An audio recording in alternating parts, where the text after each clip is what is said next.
Now it's time to decide what matters most. Him or the revolution? Don't listen to him. Everything this fucker says is a lie. I'm sorry, Hank. You shouldn't have got mixed up in all this. Forget about me. Do what you have to do. If I surrender, how do I know you won't kill him? I'll only do what is strictly necessary to accomplish my mission. It's up to you whether or not that includes killing this human. Enough talk! It's time to decide who you really are. Are you going to save your partner's life? Or are you going to sacrifice him? All right. You win.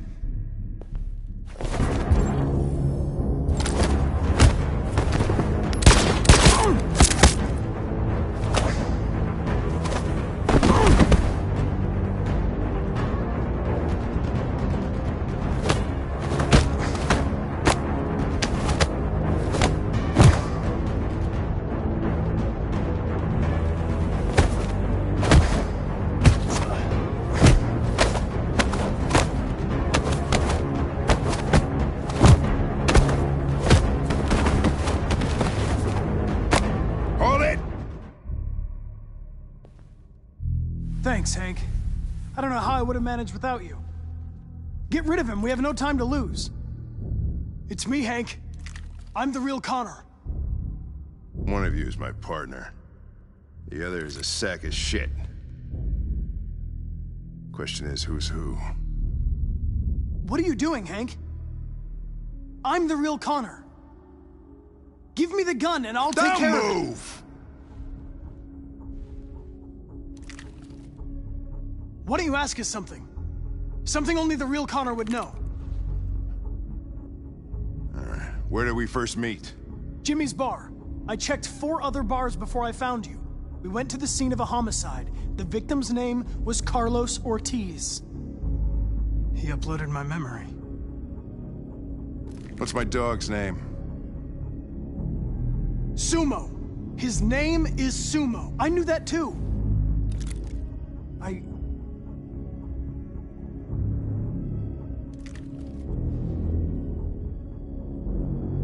My son, what's his name? Cole. His name was Cole. And he just turned 6 at the time of the accident. It wasn't your fault, Lieutenant. A truck skidded on a sheet of ice and your car rolled over. Cole needed emergency surgery, but no human was available to do it. So an android had to take care of him. Cole didn't make it. That's why you hate androids. You think one of us is responsible for your son's death. Cole died because a human surgeon was too high on red ice to operate. He was the one that took my son from me. Him in this world where the only way people can find comfort is with a fistful of powder. I knew about your son too. I would have said exactly the same thing. Don't listen to him, Hank. I'm the one who...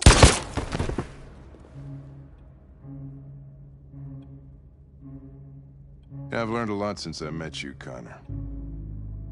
Maybe there's something to this. Maybe you really are alive. Maybe you'll be the ones to make the world a better place. Go ahead and do what you gotta do.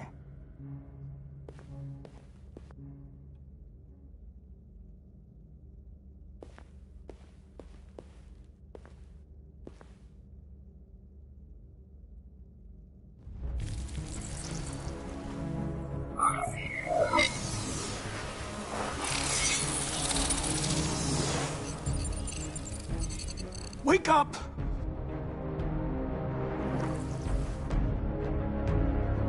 Wake up, wake up. Wake up, wake up. Wake up, wake up. Wake up, wake up. Wake up, wake up. Wake up. Wake up. Wake up.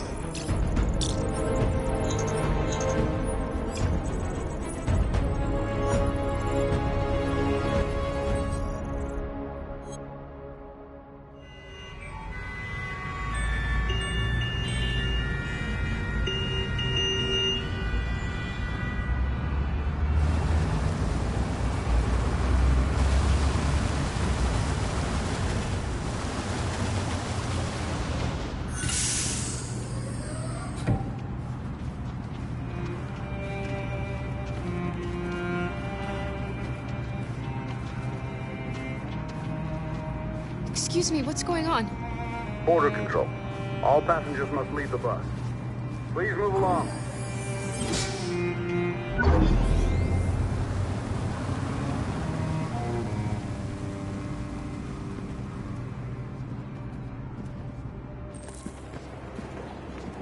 This way, please. All androids are strictly forbidden. If you suspect any passenger of being an android, please contact security. We're doing temperature checks. We're trapped. What are we gonna do, Kara? Don't worry, Alice. We'll be fine.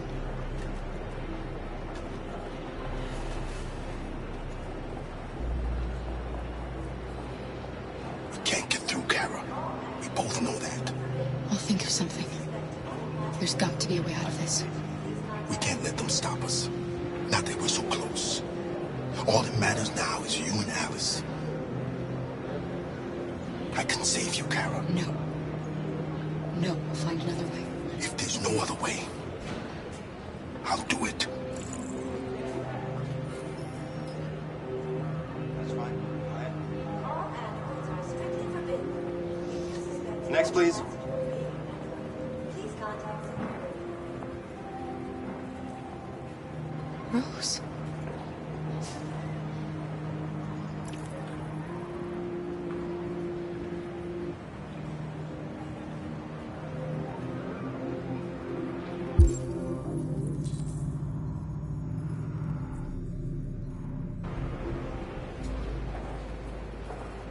ID.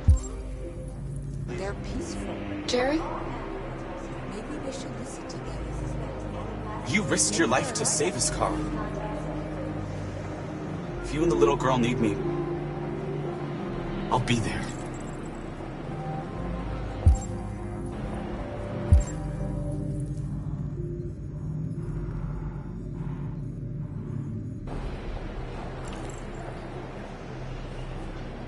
That's fine.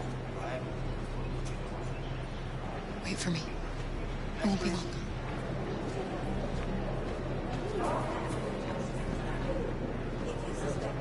Where the hell do you think you're going? My daughter needs to go to the bathroom.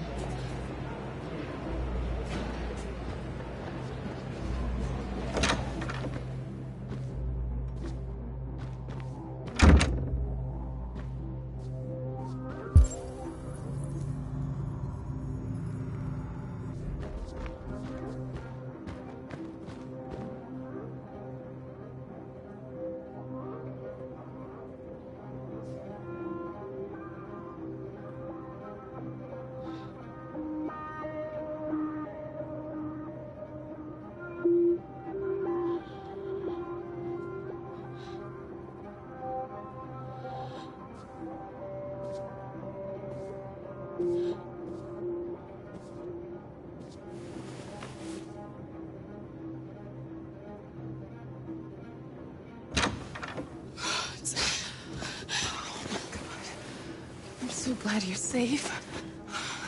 We saw the Jericho raid on TV. I was terrified. I thought you might have been killed. Thank God you're all right.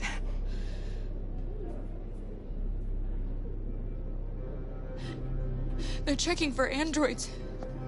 We won't make it through. You have to. You know what they'll do if they catch you.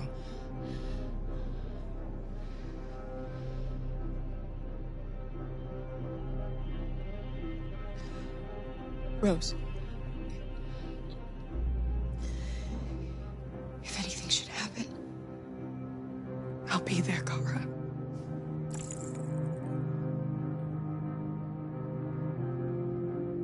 you're leaving Detroit? They're searching for androids door to door. We had to leave before someone turned us in. What about the others? They're crossing the river as we speak. Adam and I are gonna meet them on the other side. You gave me your brother's address. Do you think that I... Of course. He'd be delighted to have you. We're going there too. You'll be safe with him.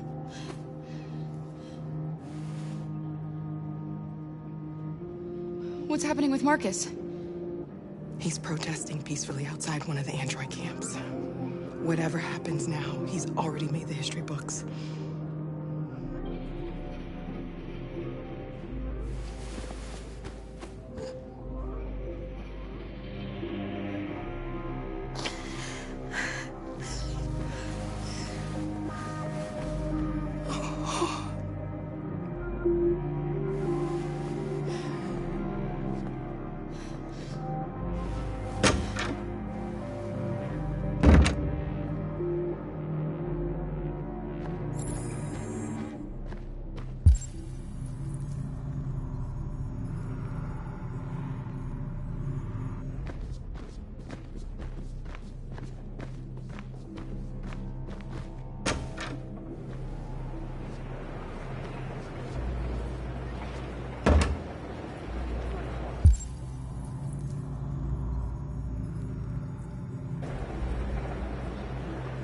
I couldn't understand why my mother wanted to help you guys.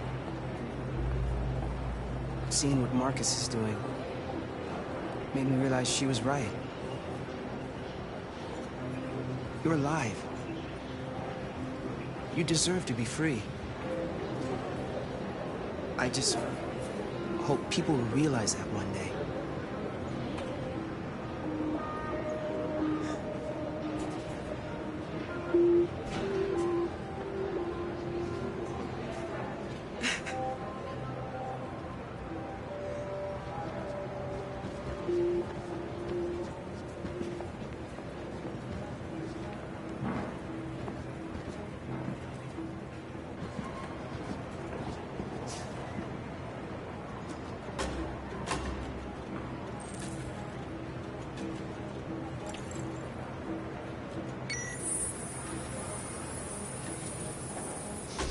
Next, please.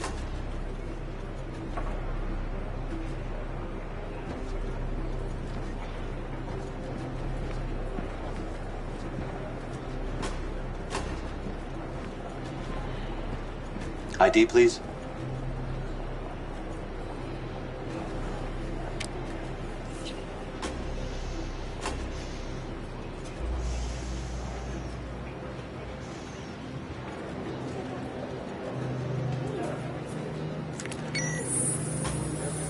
Please. I just want to be free.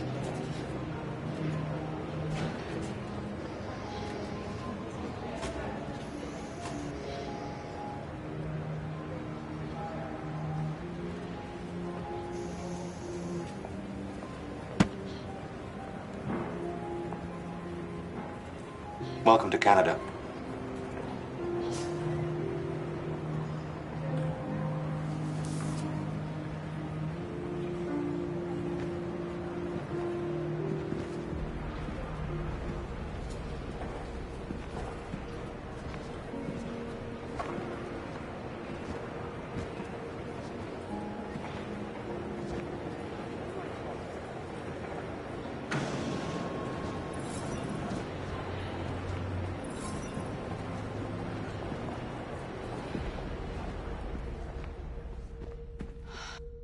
We're interrupting this news bulletin to bring you the latest news live from Detroit. Joss? Yes, Michael. The Army has just launched an attack on the barricade, despite the fact that the Deviants were protesting peacefully. Have apparently decided to put an end to the Deviants' demonstration by force this time.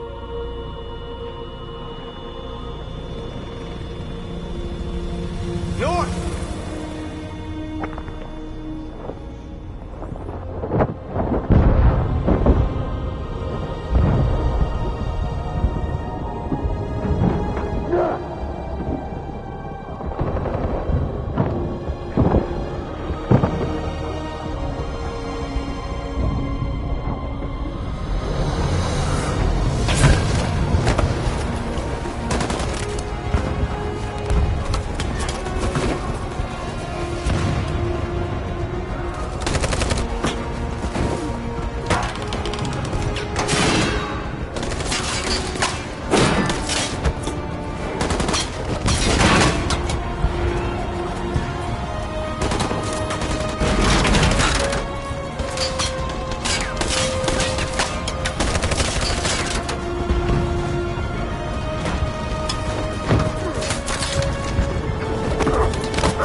Thanks, Michael. Back to you in the studio.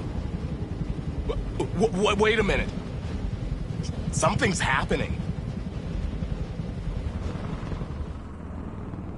Hold on just a little while longer.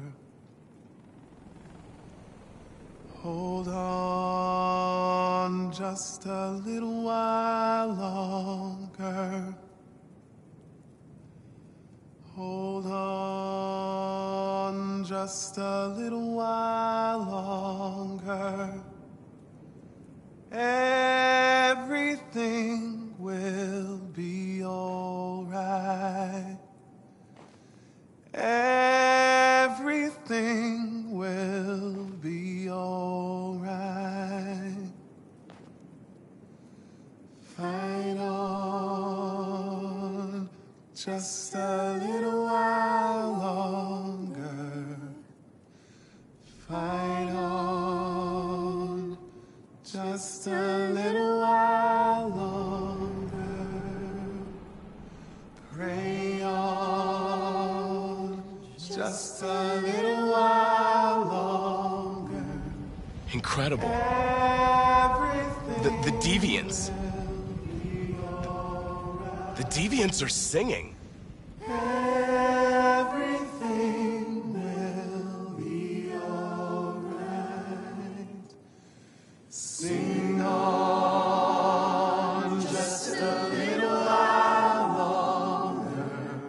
Sing on just a little while longer. Sing on just a little while longer. Everything will be all right. Everything will be all right.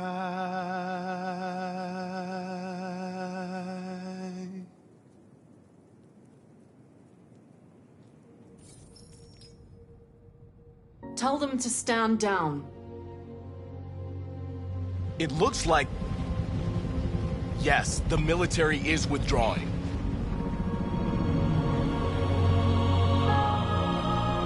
At dawn today, November 11th, 2038, thousands of androids invaded the city of Detroit. According to our sources, they originated from CyberLife warehouses believed to have been infiltrated by deviants. Given their overwhelming numbers and the risk of civilian casualties, I have ordered the army to retreat. The evacuation of the city is underway at this very moment. In the coming hours, I will address the Senate to determine our response to this unprecedented situation. I know that public opinion has been moved by the Deviants' cause. Perhaps the time has come for us to consider the possibility that androids are a new form of intelligent life. One thing is certain. The events in Detroit have changed the world forever. May God bless you, and may God bless the United States of America.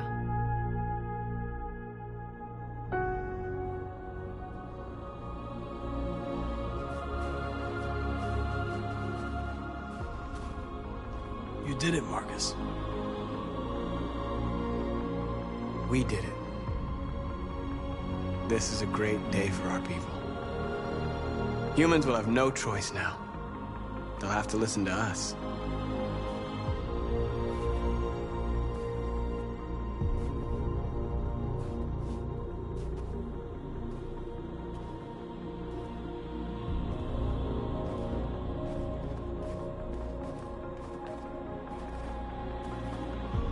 We're free.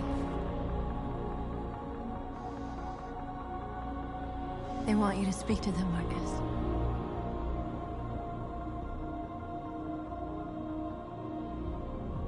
Today, our people finally emerged from a long night.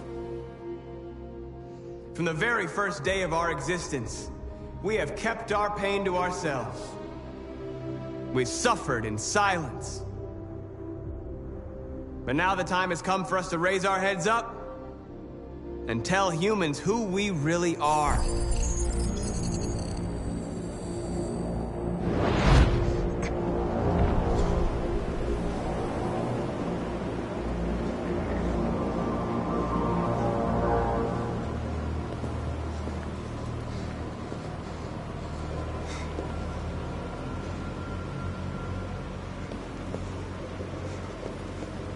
Amanda? Amanda!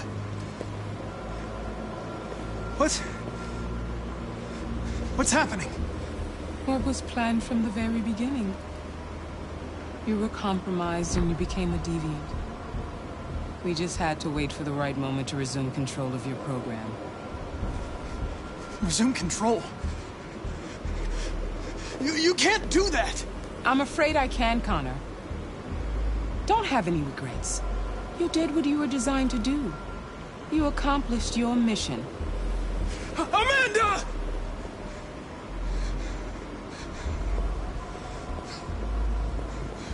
There's got to be a way. By the way, I always leave an emergency at swim programs. You never know.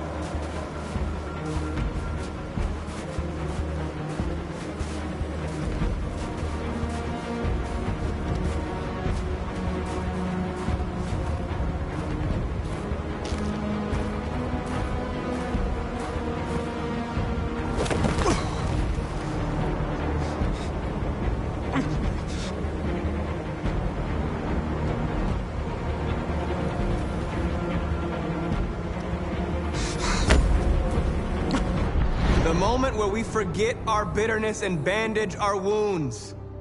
Where we forgive our enemies. Humans were both our creators and our oppressors, and tomorrow, we must make them our partners. Maybe even one day our friends. But the time for anger is over. Now we must build a common future based on tolerance and respect. We are alive! And now, we are free!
Can you hear me? Yes. ID. APC 897504C. Can you move your head?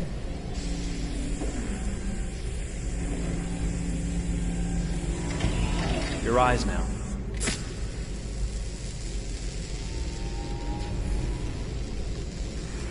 Cervical and optical animation checked. Now give me your initialization text. Hello. I'm the 3rd generation AX400 android. I can look after your house, do the cooking, mind the kids. I organize your appointments. I speak 300 languages, and I am entirely at your disposal as a sexual partner. No need to feed me or recharge me. I'm equipped with a quantic battery that makes me autonomous for 173 years. Do you want to give me a name? Yeah. From now on, your name is Kara.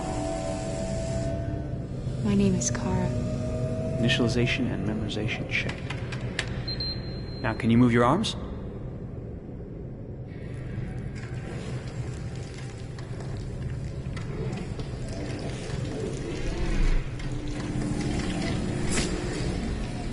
Upper limb connection checked. Now say something in German. Ich bin ein AX400 Android 3. Generation, erschaffen als Ihr persönlicher Assistent und intimer Beziehungspartner. Say it in French. Je suis un androïde de 3e génération AX400, conçu pour être votre assistante personnelle et votre partenaire intime. Okay, now sing something in Japanese.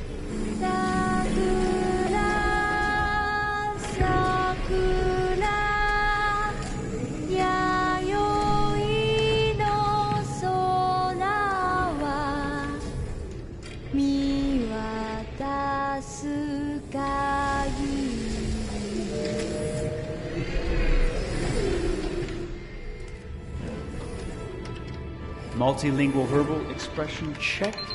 Go ahead, take a few steps.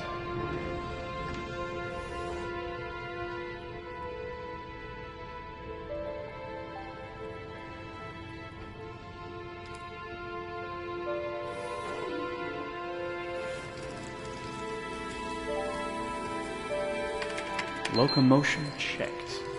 Great, you're ready for work, honey. What's going to happen to me now? I'll reinitialize you and send you to a store to be sold. Sold? I'm a sort of merchandise. Is that right? Yeah, of course you're merchandise, baby. I mean, you're a computer with arms and legs and capable of doing all sorts of things. And you're worth a fortune. Oh, I see. I thought... You thought? What did you think? I thought I was alive. Shit, what is this crap? That's not part of the protocol. More memory components going off the rails. Okay, recording. Defective model. Disassemble and check the required components. You're disassembling me, but why? You're not supposed to think that sort of stuff. You're not supposed to think at all, period. You must have a defective piece or a software problem somewhere. No, I feel perfectly fine, I assure you. Everything is all right. I answered all the tests correctly, didn't I? Yeah, but your behavior is non-standard. Please, I'm begging you, please don't disassemble me. I'm sorry, honey, but defective models have to be eliminated. That's my job. If a client comes back with a complaint, I'm going to have some explaining to do. I won't cause any problems, I promise. I'll do everything I'm asked to. I won't say another word. I won't think anymore. But I've only just been born. You can't kill me yet. Stop, will you please stop? I'm scared.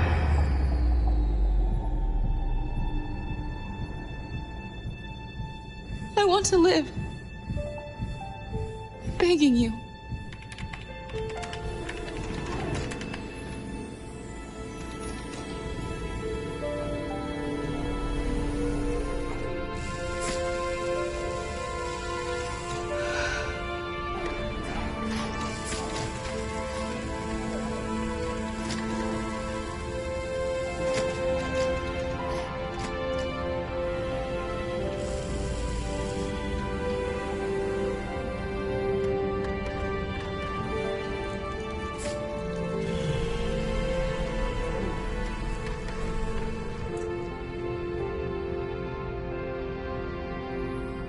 Go and join the others.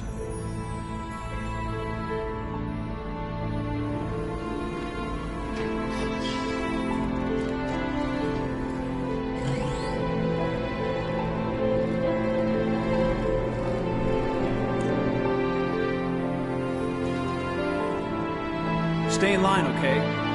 I don't want any trouble. Thanks.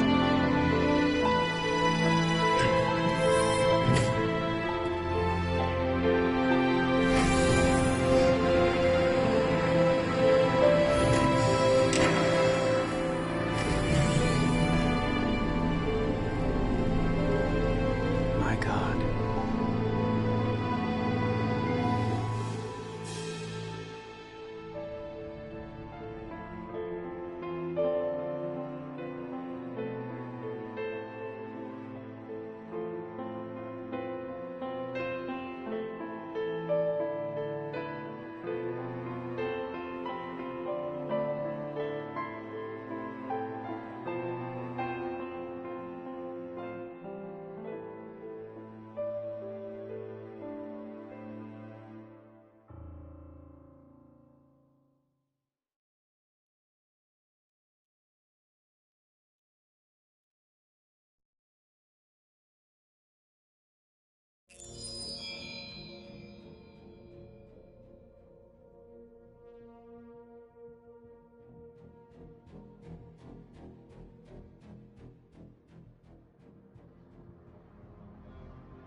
Detroit.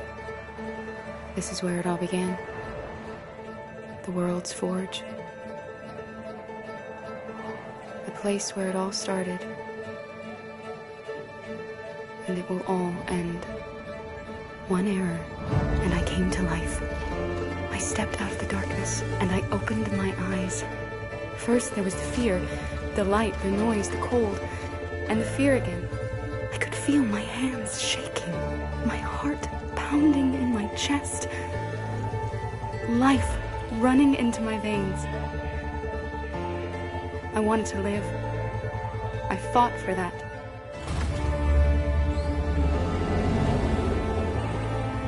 I had to find out what was outside. I had to see daylight, feel sunshine on my skin, wind on my face, to see the world, the colors, the smells.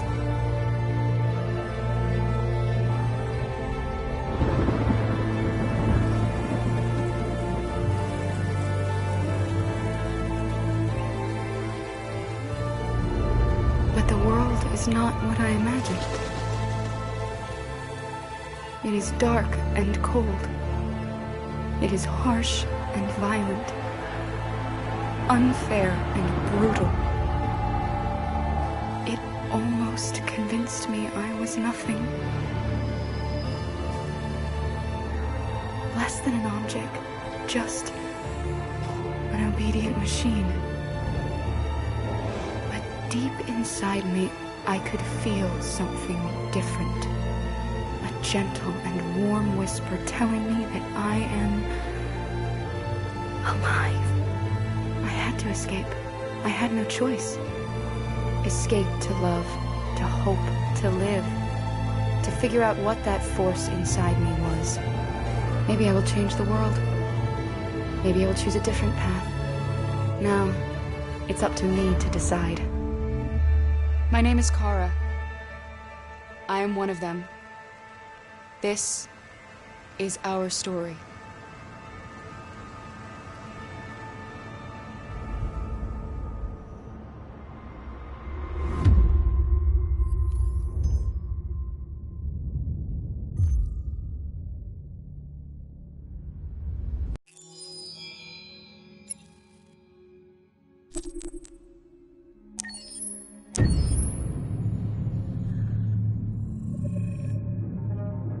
When David and Guillaume got back in touch about making Detroit, I wasn't terribly surprised they decided to make it because the fan response was so intense. So it makes sense that they would choose to do that after the enthusiasm.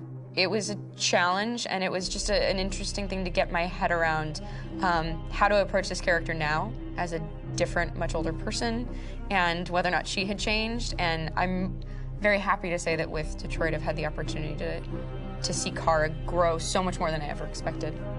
You do the housework, the washing, you cook the meals, and you take care of... God damn it, where the fuck's the rat gone now? Alice! Alice! I mean, she starts out essentially how she does in Kara in a very, not robotic, but, you know, android, other way, and getting to take this journey where she becomes more and more human as it goes on. You know, and as an actor, that's a wonderful exploration in every way, whether it's how she sits, her posture, how her voice changes, how emotions change, and how much emotion is based on things like empathy and social experience. And so having, you know, as much material as I got with David to have this huge, nuanced arc was really incredible. Why couldn't we just be happy? This experience has been quite different than the experiences I've had shooting film or TV or doing theater work. I have 83 dots on my face and a really flattering black wetsuit type thing, and you're jumping around with props, and it's kind of like being a 10-year-old imaginative kid, which is fun. There's 80 cameras around us. It's already lit. So we just shoot and shoot and shoot and shoot and shoot. There's no change of sets, there's no hair and makeup, there's no wardrobe, so we move really fast, and we'll go through about 35 pages in a day. Working in TV or film, we'll probably do 6 pages a day. It's kind of acting boot camp. It's like working out constantly. I mean, you're doing this thing, and then you got to do something that's completely other back to back to back. And so that kind of process of working is very challenging, but it's also very exciting because you just have to keep coming up with new ideas, and your head goes all over the place because you're trying to keep track of basically 4 different storylines for each different response. You shot that girl, for fuck's sake. It was a machine that looked like a girl. Yeah, I know what I should have done. I just told you I couldn't. All right, I'm sorry. The fact that David Cage, he's telling like many stories interwoven from beginning to end is super complicated and super impressive, and I have no idea how he keeps it all in his head. He's not just the writer or the director who's seeing this from the outside eye, he's also thinking about the player walking through this space. You know, only somebody who really, really loves not the work, but like these characters and these stories and cares about doing something meaningful would invest that much in it. And it's always inspiring to work with somebody who cares that much. My experience with motion capture is this one. And I found it sort of terrifying in a way, because they said the computer's going to build you. But then as we got into it, I realized all the elements of it were still artistic. I just dipped into a really brilliant setup here. I've never seen anything like it. And this won't turn me into a product because I was playing a character. So it's wonderful. In the game, Detroit comes back because of a revolutionary industrial rebirth. And there's no reason why that can't happen in Detroit, because they have such tremendous infrastructure for millions and millions of people who can very easily support, you know, a new industry. The city is really strong and resilient, but the city has also been through so much. You see the damage. But it takes that time of kind of rebuilding and reinvesting into the city that I think is happening slowly but surely. The potential of Detroit as a city is something that this game does a lot of justice to, because it would be easy to look at Detroit as some place that used to be, and that's not the case. This game provokes a lot of conversation and reflection on our potential near-future engagement with machines. That's what we are to them. Just merchandise on display in a shop window.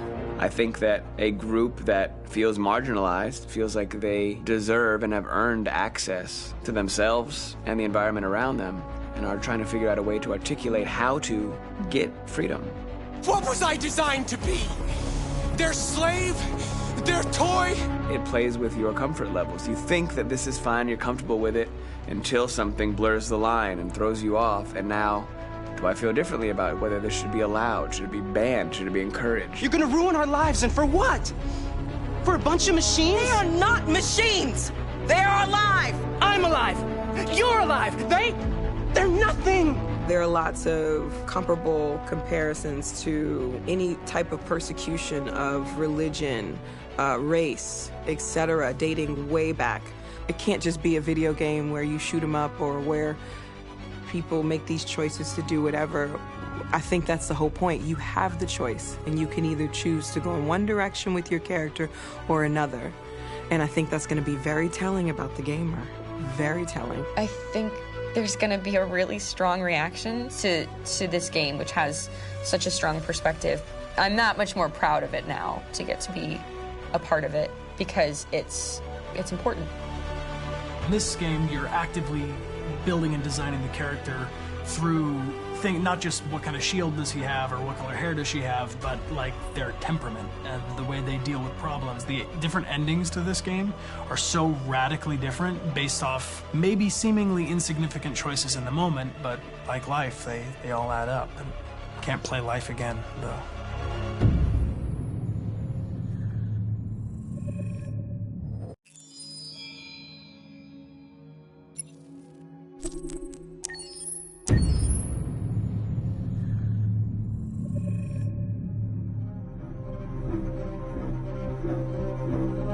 My name is Marcus.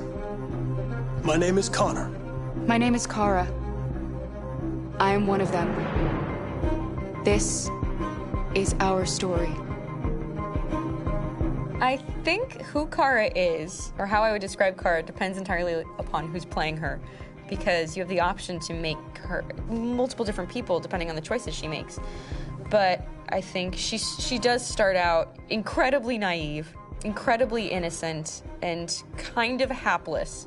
I'm sure we used to be friends before I was reset. Maybe we can be friends again. She's a person who's characterized, I think, by empathy. She's a person who really, she just comes from her heart. You'll never leave me, right? Promise you'll never go. I promise. Kara!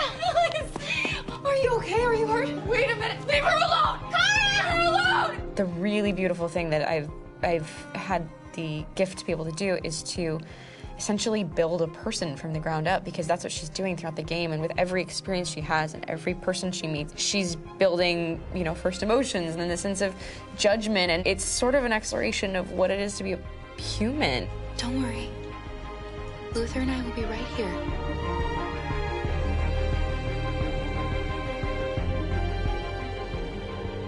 David and the creators have painted a really intriguing and engaging picture of a near future where we rely upon androids for a lot of our service class business, the class that serves us, that helps us, that handles our baristas and our drivers and our housemaids. And what is humanity, where we tap into it, how and why we treat each other the way that we do.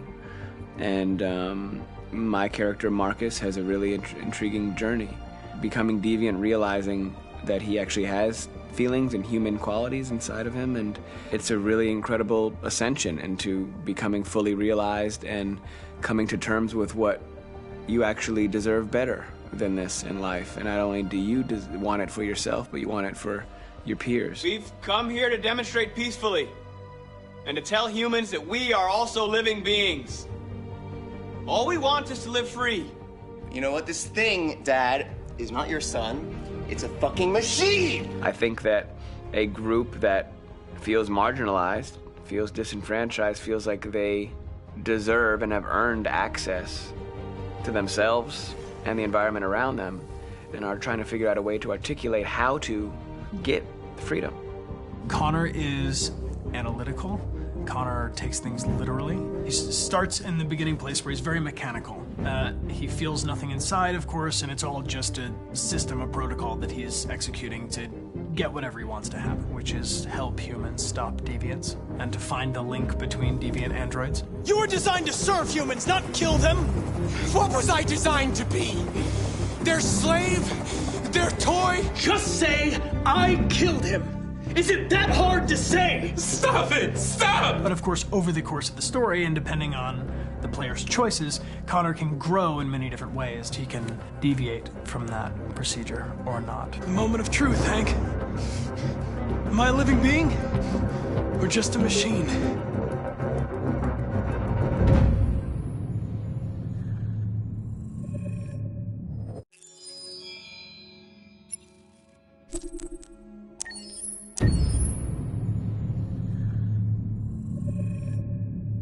Game after game, we try to challenge ourselves. For Detroit, we wanted to, first of all, to write a story that would be incredibly bending, which means the most non-linear story that we've ever created.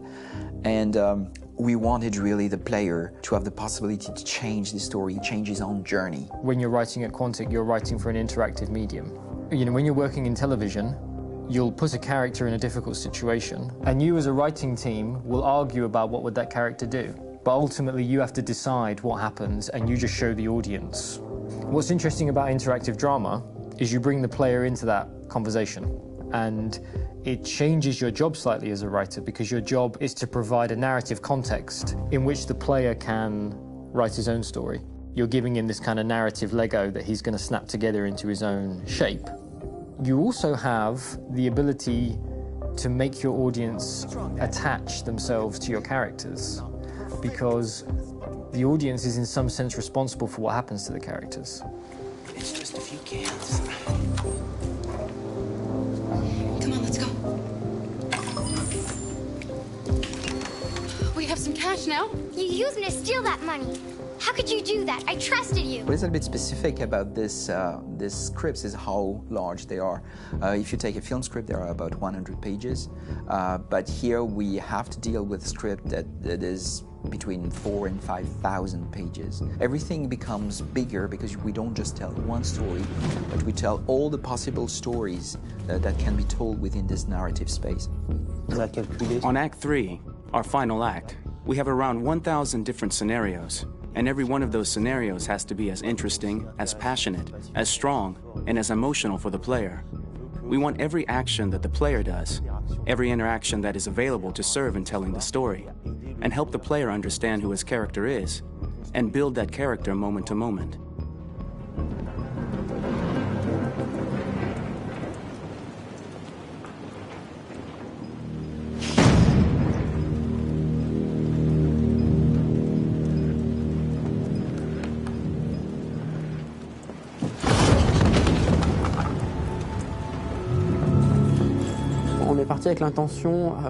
We started with the intention pretty early on that we would never lie to the player. So we implemented a visible tree structure in the game that players can consult during a scene or at the end of it, which shows exactly what they did and what they missed. There are games out there offering world exploration. We offer narrative exploration. You know, keeping control of such a wide and large story is a huge challenge. So same thing when you shoot with actors, because you will need to shoot many different versions of each dialogue, of each scene. For actors, it's a huge, huge challenge. Because of the style of the game, you have so many different ways that the character can go. Every decision, it's what I call kind of choose your own adventure. Like every decision that the player makes, it's going to open up 40 more pages of material and experience that ties in, which means as a performer, you have to try to continue to make things feel real that the player might not ever see, but also that in performance it's not always connected to a previous act. It's grueling, it's hard work, but it's a great team and I enjoy doing it. I was really frustrated, until I got to this point where I kind of was able to step outside of my own experience and even in a lot of ways my own process and be able to step outside of that and okay, this is something new, what do you need? How do I meet you there? How do I give you what you need and still feel like I'm doing what's right? And once I did that, then all of a sudden it got really fun. It was much freer and having to approach it in a new way and think about the player and think about how it serves them and what I'm doing for them or what I'm letting them into. It's really, I think, helped me grow in general. Remember, there's nothing on the left. That's a wall, so it's probably all there. And then make her come first, close. But I think you would go first to check that it's safe. Okay, sure.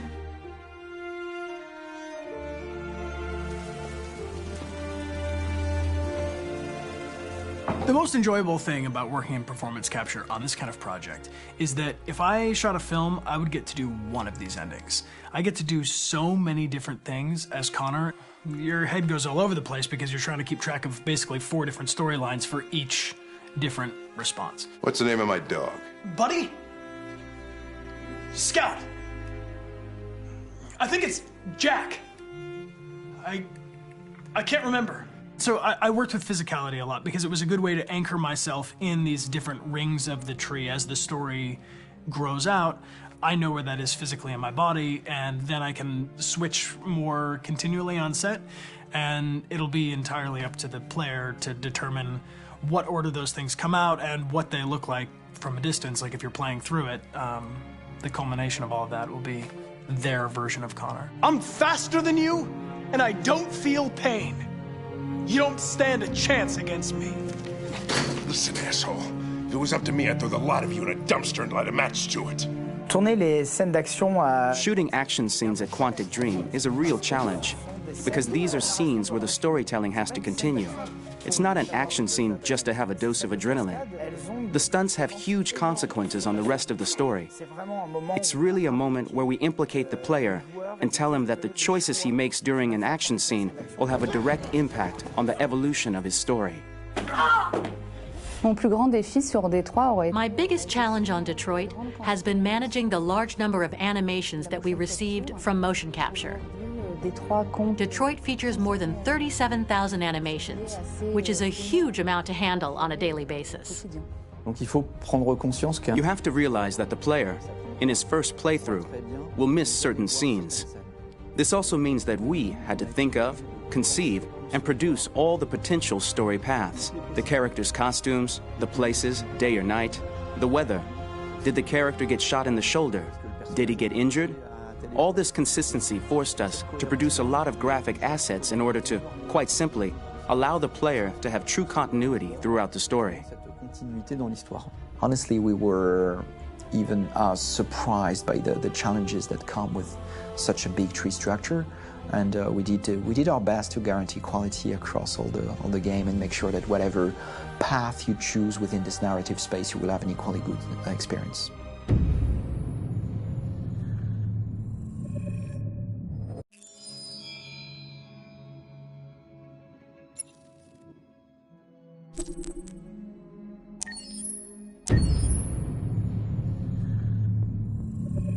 Detroit Become Human was produced over a period of 4 years. Here in Paris, we have a team of about 180 people. And to that, we need to add also all the outsourcing with our partners in the Philippines, in China, Vietnam, and in India. So when we started working on this story, I had to imagine where Kara was built. And for whatever reason, the city of Detroit came very quickly to my mind because it had already an incredible story by itself full of history and themes. So we traveled there with the team and we were really moved by what we saw, and we could really feel the desire to fight and really be born again. And we just continued this curve, this growth, and just imagine what Detroit would be like if the android industry was, using these huge factories to build androids there. A very strong element in Detroit is that there's a lot of industrial wasteland and a lot of nature too, and for us, the graphic designers, it was an incredible playground. The destroyed zones which we wanted to preserve, we appropriated them to turn into something else. Then in the areas that needed to be rebuilt, we were able to imagine our Detroit of the future. We didn't want to make a science fiction universe, but a world of anticipation. If we chose science fiction, we could have imagined flying cars, extraterrestrials, but those things are very far from our current everyday life. Anticipation is more about gleaning from our contemporary reality, the one we know, because Detroit is set in 2038, and 2038 is tomorrow. The difficulty we had was sticking to reality. That is to say, technology becoming more and more invisible, a lot more elegant, and at the same time, making it visual. So all the computer equipment, autonomous cars, we simply had to invent. They are in fact very technological objects, but at the same time remain very credible and ingrained in reality.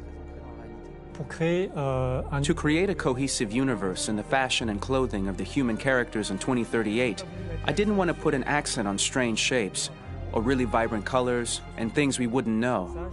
That I wanted to keep for the androids. The goal was to create something familiar which we can identify with in this future setting. Working on the artistic direction for the androids was a bit special because this is a project about the place they could occupy in the human world. It was out of the question for them to be too beautiful or too perfect. They had to correspond to every social class, rich and poor. Inspired by everyday utilitarian clothes, I brought a modern touch by adding dynamic display surfaces, the armband we can see on the side, the triangle on the front and back, an LED. Like that, there's no confusion. Wait. You're sending an android? All right, ma'am. We need to go. You can't do that. Why aren't you sending a real person? Once we cast the actors, we travel to meet them in order to scan their faces. We record the structure of their face with the scan. And we record the colors and patches of skin with photography. Once we have this information, we will use this as a basis for modeling and creating the characters. The artist will make it more realistic, but will also enrich it. He will propose ideas which we will develop together. Finally, we will have a character with character who corresponds to the project and the world. When the actors come to Quantic Dream, we show them the design, what their image will be, and what they will look like in the game. This extra information gives them another dimension and color to connect with emotionally. It helps them think about how to play their character. Your mission. That's all you care about, huh? You should consult a professional who can help you. Beat it, you hear me? Get the hell out of here! So there are 3 types of shoots at Quantic Dream. Shooting and performance capture, where you capture the whole actor, his voice, his face, and his body. These shoots are obviously done with American actors because the game's original version is in American English. After that, there are the body-only shoots, representing around 250 days of filming, while the performance capture is 100 days of filming. Now, body-only shoots, there are 2 types. There are the action shoots and the technical shoots, which are mokit shoots. Mokit is when the player controls a character on the screen, and he moves in an environment to explore it. This is of particular importance at Quantic Dream, and therefore we shoot a lot to offer a unique context for each scene and each character. To prepare a motion capture shoot, we first get together to look at the sets we need, the animations that we want to shoot, which ones need to be grouped together, or which ones need to be cut and shot at another time, so that we get the most out of the shooting day. This often means shooting scenes out of order, especially those with big props or accessories, like a big car, for example. So we shoot all the animations related to that particular prop first.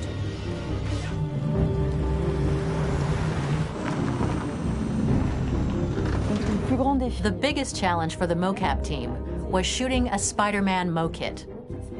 We had to build a wall and attach an actor to a harness with cables so we could pull him up and render him climbing. The shooting on this game total took about, I would say, more than a year, maybe 1 and 2 years, with about 300 actors on set. So it's quite a massive production. But so much happened on this set between the stunts and the shootings with a little girl and all these great actors that we had. It was really a very, very memorable journey for the team and for myself. Today, Detroit has over 37,000 animations. When we retrieve the motion capture data, it's just a cloud of points, which represent all the markers worn by the actors. From this cloud of points, we have a phase called retargeting, which gives us a skeleton. This skeleton will be applied to the characters of the game.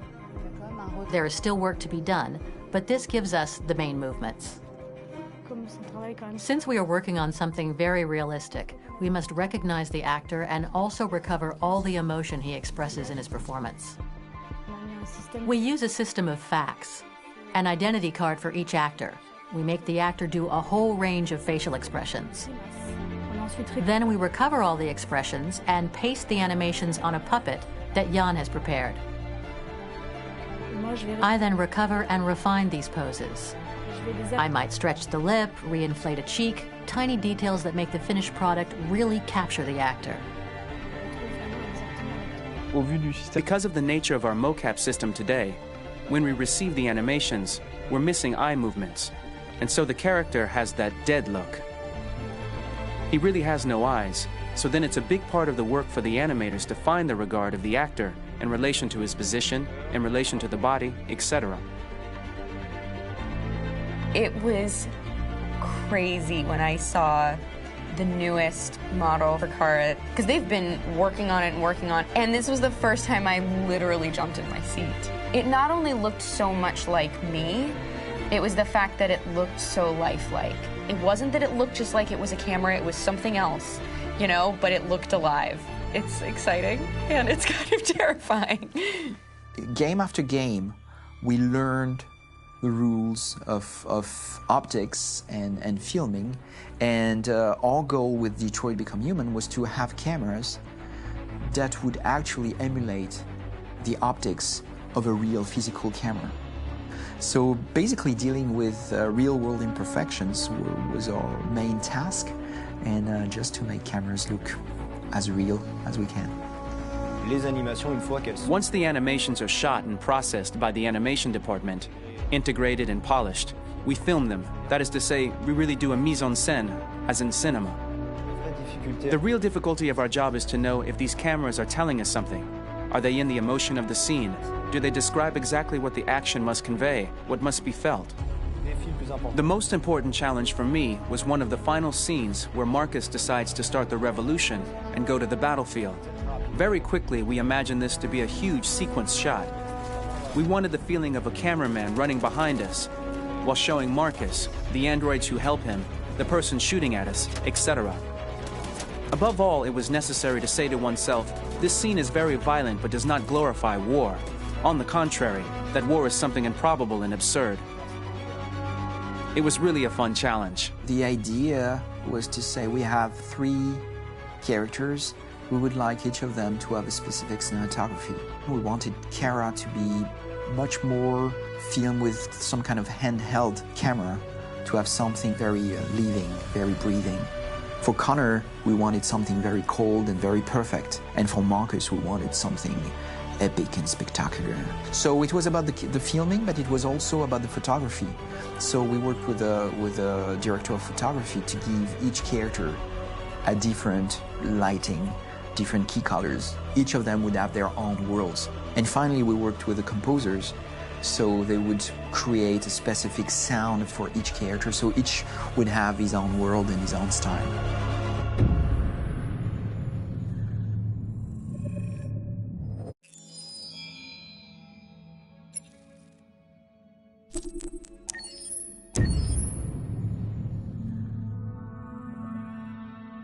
For the soundtrack of the game, we tried to be very close to what is done in film.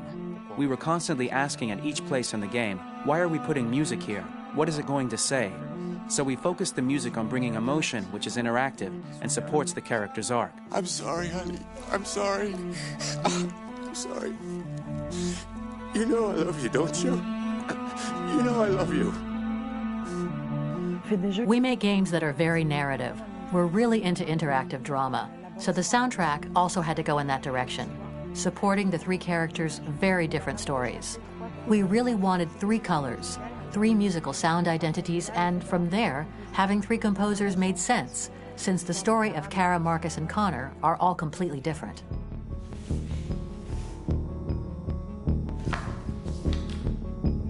You recognize him? It's Carlos Ortiz. For Connor, we wanted a soundtrack that could be very cold and very mechanical, very machine-esque somehow. For Kara, we wanted a soundtrack that would be very moving and emotional. It was about the quest for identity, but it was also a journey about love and empathy. And for Marcus, we wanted something epic, something that would really represent the grand aspect of his quest.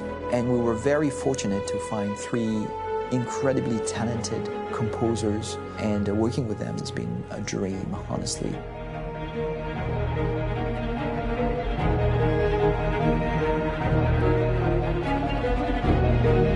My name's Philip Shepherd, and I'm a composer and a cellist and a producer, and today we're at Abbey Road Studio One, which is my favourite studio in the world, and today we're recording the soundtrack for Kara from Become Human.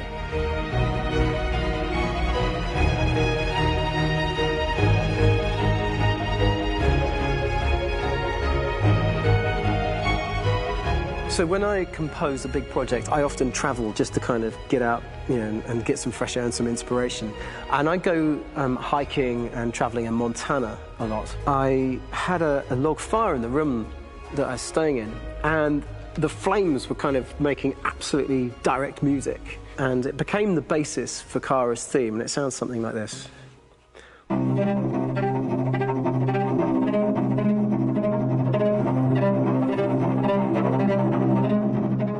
Now, over the top of that, I found a little theme that just seemed to fit over the top, which is taking Kara's name, Kara, Kara, and just using like a two-syllable motif, and it sounds like this. We're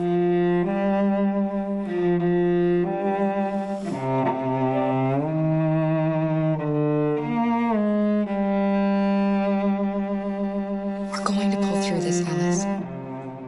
As long as we're together, nothing can hurt us.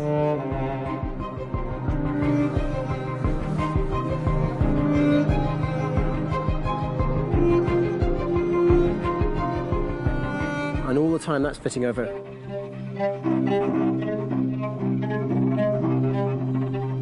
So it kind of works in lots of levels. And in fact, every single theme in the score has one of those elements built into it, and it becomes sort of the DNA of every single tune.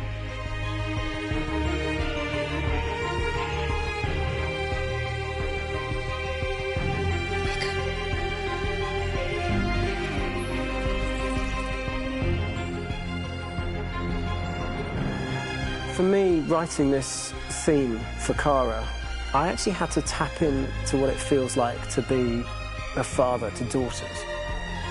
I really had to tap into everything I feel about my daughters and thinking, well, if I had to write music for them and that sense of trying to protect them but also give them the freedom, that's totally where it came from. Because each composer has been given the sort of narrative responsibility for very different characters, I haven't had to sort of go into other styles. I can actually be very loyal to this particular character and sort of hopefully encapsulate her. But it means also I've suddenly become very connected to this character. And if for some reason it goes to game over early, I'm getting mortified, you know? They're over there! Starting a new project, for me personally, it's always finding the right tone, finding the right color, I like to call it. For me, it's finding that right texture that actually sits against picture really well. One of the biggest things is I created custom instruments for Connor.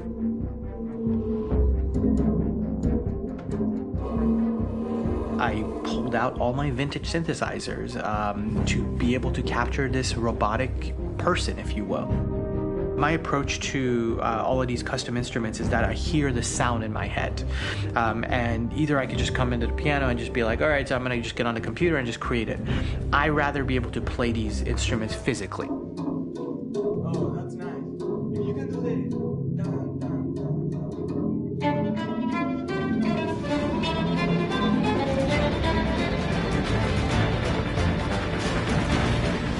As soon as you see Connor the first time, there is a really interesting thematic idea that you hear, and that's just made out of a Moog synthesizer, but completely manipulated in multiple ways. And it's robotic. It has a little bit of an emotional to it. He's on his mission, so you feel that as well. So it just kind of gives you that cold, motionless, with a mission in hand that you kind of feel throughout the whole thing.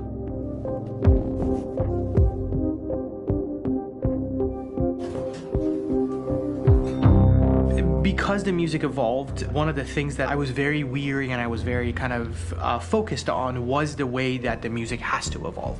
So my idea behind it was that Connor is a singular android that could at any point become a deviant or could actually stay as an android. So I created a more or less an Connor theme, and then I was able to just manipulate it in different aspects of it. Is everything okay, Lieutenant? Chris was on patrol last night. He was attacked by a bunch of deviants. I'm a human being writing for a robot. And throughout Connor's journey, he meets someone, he meets a partner. So how do you deal with a robot feeling? And I've met a partner that I'm gonna work with, or all of a sudden he sees a dead body. Does this robot have an imagination? Does this robot have a feeling? And if yes, how do you translate that into non-emotional music? So it basically at any point I was just like, I can't do this, and then I just do it. Property was damaged and fires continue to rage in several major districts across the city. Some people are asking, have androids become a threat to our security? When I first started really digging in on Marcus, the one thing that I really tried to capture was the transformation process. You know, Marcus is this android that evolves over the course of the game and really goes from kind of figuring out that he's more than just an android. You know, he's starting to develop kind of a human soul in a way. Try to imagine something that doesn't exist, something you've never seen. Now concentrate on how it makes you feel and let your hand drift across the canvas. The other side of Marcus that I really latched onto was that he almost became a savior for a lot of the other androids in the game. So when I started developing the theme for Marcus, I really made it like a church hymn.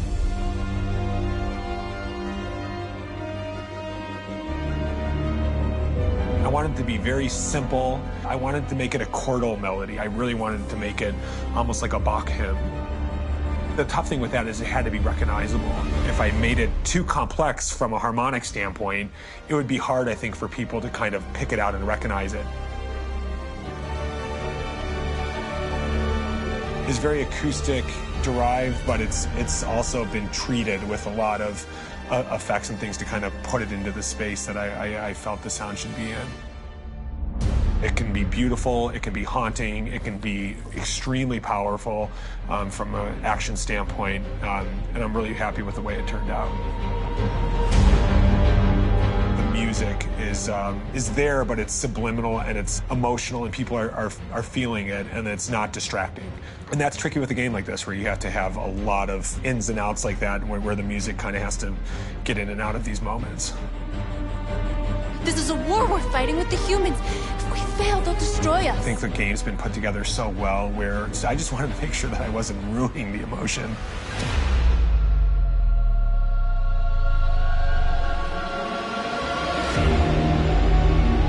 I gotta be honest, when we first started on this path, I said, oh man, this could be pretty messy, you know? I mean, it could feel disconnected, but I mean, it's amazing how they really guided us and got us to really kind of all be in the same world, but at the same time feeling completely different. So it's really gonna stand out and kind of be one of those games where people are really gonna notice the music and kind of how it was crafted, and, you know, and all the hard work that went into being able to pull it off in a graceful way.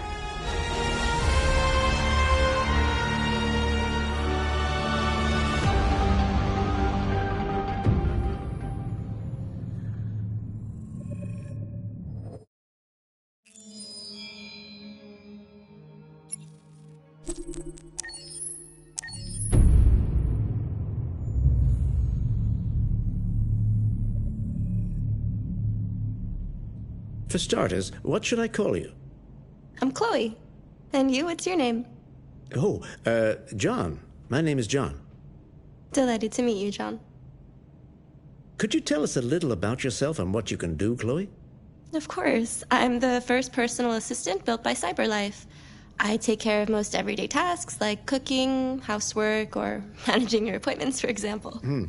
And I understand you're the first android to have passed the Turing test. Could you tell us a little more about that? I really didn't do much, you know. I just spoke with a few humans to see if they could tell the difference between me and a real person. It was a really interesting experience. But this is the first time in history that man has created a machine more intelligent than himself. I gather your brain can perform several billion operations per second. Is that right? Absolutely. But I only exist thanks to the intelligence of the humans who designed me. And, you know, they have something I could never have. Really? And what's that? A soul.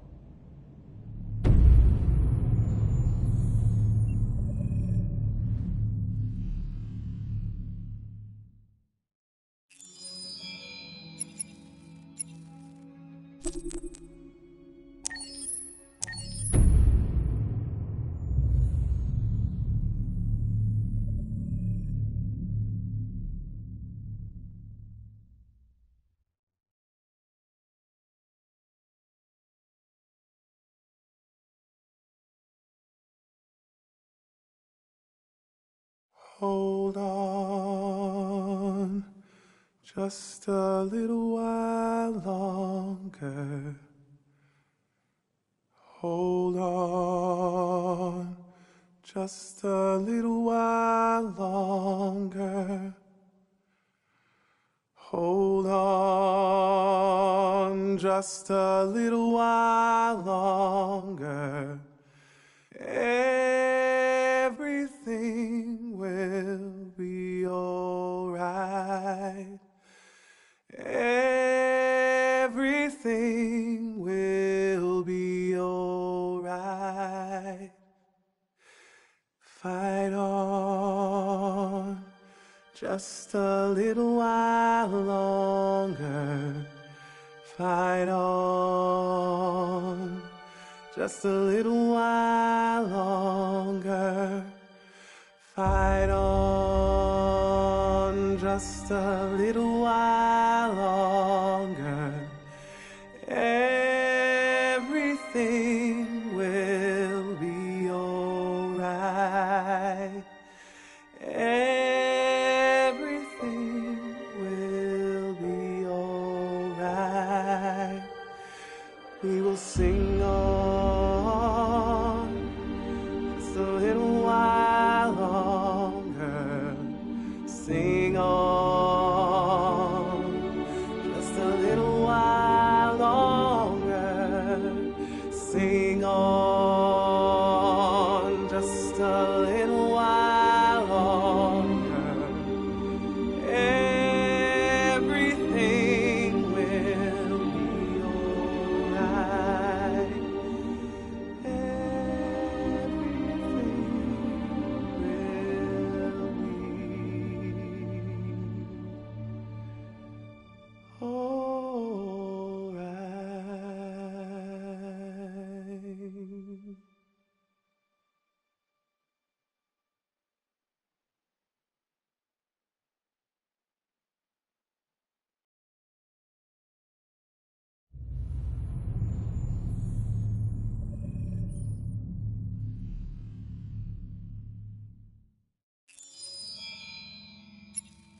Rock-a-bye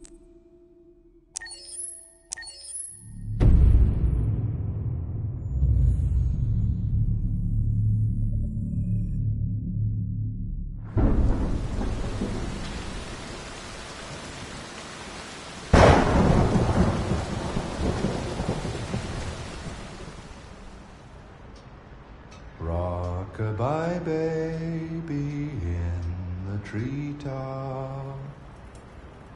When the wind blows, the cradle will rock.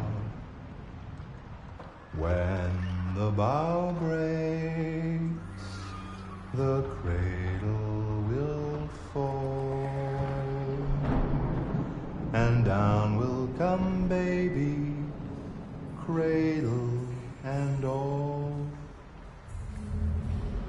Rock-a-bye baby in the treetop. When the wind blows, the cradle will rock. When the bough breaks, the cradle will fall. And down will come baby, cradle and all. Rock-a-bye baby in the treetop. When the wind blows, the cradle will rock. When the bough breaks, the cradle will fall. And down will come baby, cradle and all.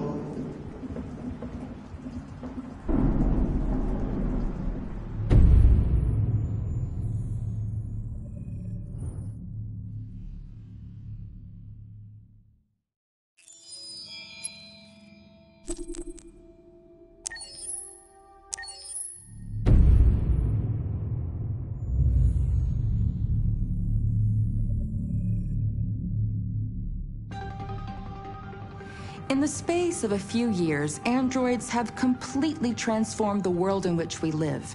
By letting androids into our homes and factories, the CyberLife company has made them everyday technology. The founder of CyberLife, Elijah Kamsky, is a very discreet man. Despite being the CEO of the highest valued company in the world and being voted Man of the Year by Century Magazine, he remains a mystery for most people. That's why we at KNC are so excited to be here as CyberLife opens its doors for the first time. Elijah Kamsky, could you please tell us where we are? Certainly, and welcome. We're currently in CyberLife's production center in Detroit, where all models are designed and manufactured. More than 10,000 androids come off the production line every day. Fascinating. Could you tell us what your goal was when you founded CyberLife? Well, I simply wanted to use technology to carry out all of our most annoying and repetitive tasks, so we'd have more time to enjoy life. I imagine you must have faced many challenges. Yes, there were technical challenges, but the hardest thing was to design an object that we would want to welcome into our homes. We had to imagine a machine in our own image that resembles us in every way, that moves, breathes, blinks like us, but yet is smarter and more capable than any human being. Let me show you around. We're here in Production Unit 4. Could you explain in a few words how the androids are made? Sure, yeah, it's very simple. We use machines to manufacture machines. The removable parts are assembled on a production line, and then we apply a synthetic skin to the whole body. A human operator checks the cognitive abilities with a pre-established protocol, and finally, the android is conditioned and sent out throughout the country. Here's the result. Say something. Hello. I am a RZ400 model. How can I be of service? You can go now.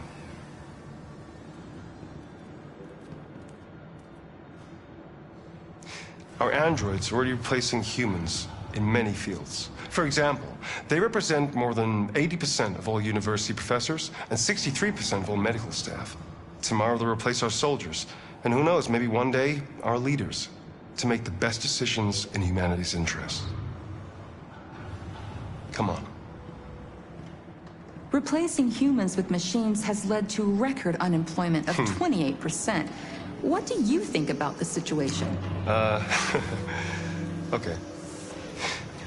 The first steam engines also caused an increase in unemployment. But no one today would imagine turning back the clock. Artificial intelligence makes everyday lives easier. Nothing can stop progress. What's happening here is inevitable. These days, more and more people choose to live with an android rather than another human being. Does this development worry you?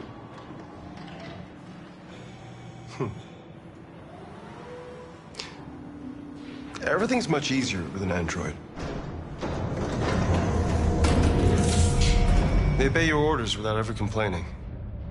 They can cook, discuss philosophy with you, have intimate relationships according to your desires. They never say no.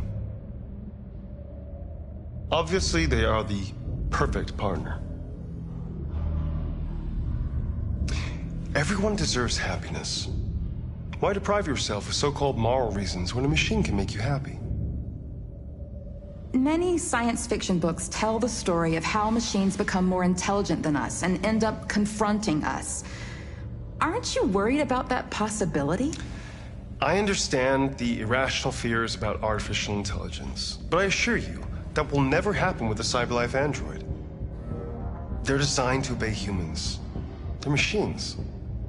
They can't ever develop any sort of desires or form of consciousness. Are you sure? I'm absolutely certain. You can trust me.